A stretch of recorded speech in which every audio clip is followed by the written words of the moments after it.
dans la nuit du Nouvel An, un homme armé a fait irruption au sein de la discothèque Rena, lieu très fréquenté par la jeunesse turque, situé dans le quartier istanbulien de Ortaköy.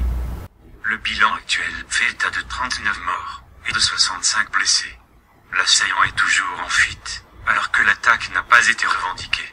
À 1h15, le 1er janvier 2017, un homme armé de fusil automatique entre dans la discothèque Rena et ouvre le feu sur la foule venue fêter le Nouvel An.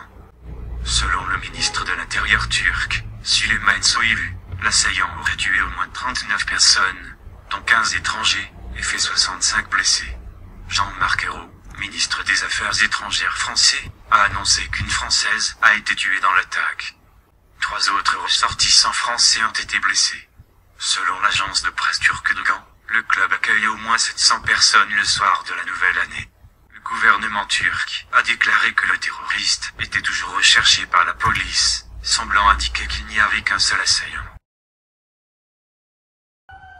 L'attentat s'est déroulé dans l'une des boîtes de nuit les plus célèbres d'Istanbul, la discothèque Rina, prisée des touristes, située dans le quartier européen de la ville, sur le bord du Bosphore. Il est un peu plus d'1 heure ce matin, 600 à 700 personnes sont réunies à l'intérieur, quand au moins un assaillant déguisé en Père Noël fait irruption devant la boîte de nuit. Vers 1h15 du matin, un terroriste est arrivé devant la boîte de nuit avec une arme de gros calibre. Il a tué le policier qui était posté à l'entrée et un civil qui était là également. Puis il est rentré de façon sauvage et impitoyable.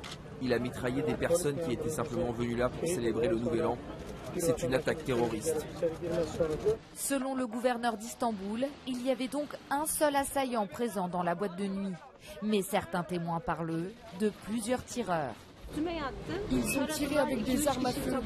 2 ou 3 personnes ont tiré. Ils ont tiré jusqu'à ce que l'on sorte de là. Les gens étaient à terre. Des témoins auraient en tout cas entendu un assaillant crier en arabe. L'attaque s'est déroulée à quelques centaines de mètres de l'endroit où avaient lieu les célébrations officielles du Nouvel An.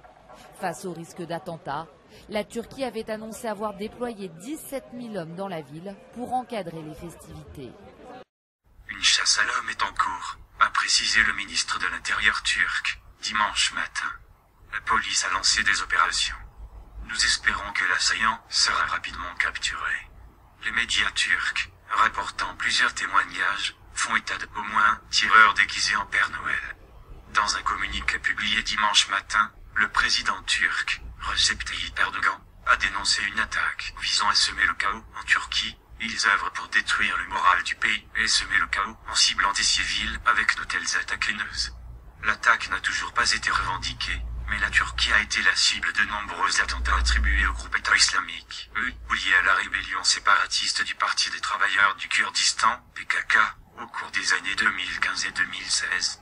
Les autorités turques étaient pourtant sur leur garde en cette soirée du Nouvel An, et 17 000 policiers avaient été déployés dans Istanbul.